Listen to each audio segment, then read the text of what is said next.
The rest of the story.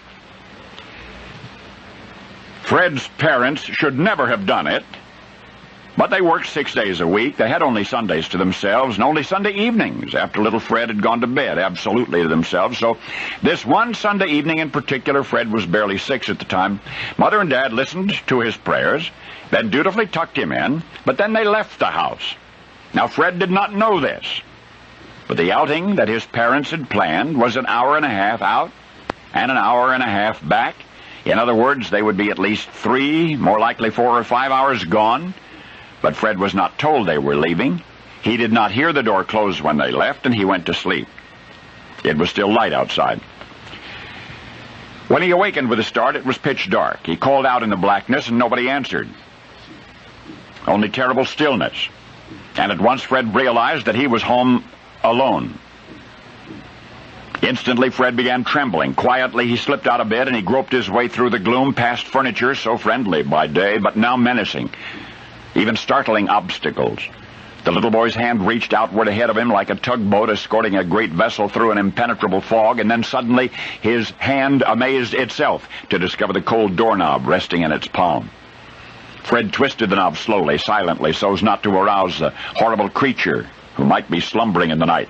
The door opened. To the child's dread, the hallway was as dark and ominously void as was his own bedroom. Fred began to cry. No, not out loud. The sound itself, he was certain, would frighten him all the more, and still the tears rolled down, scalding his little cheeks as he inched his way forward down the hall, down the stairs, through the awful, undeniable aloneness, until he reached the kitchen.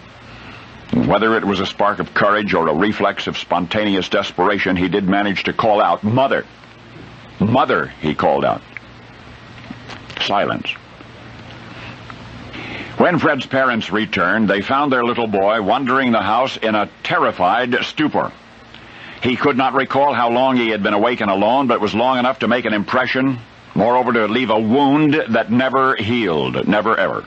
From that night on, little Fred was pathologically afraid of the unknown and ultimately thoroughly intolerant of surprises. Even as an adult, do you know that he couldn't bear to prepare food in an oven unless the appliance had a glass door? Otherwise, he thought of what may or may not be happening as the food cooked on the inside. The very thought of it was unbearable.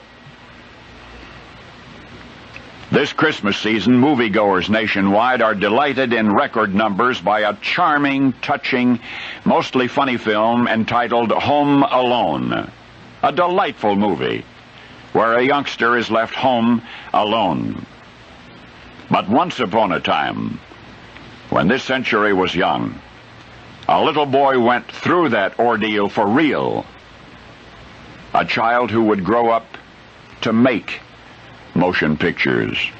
Oh yes, you have seen and admired his movies, but now and henceforth as you watch them, you will remember the first taste of terror of the boy who became the man who hated suspense, but was determined to become its master. Alfred Hitchcock. Now you know the rest of the story.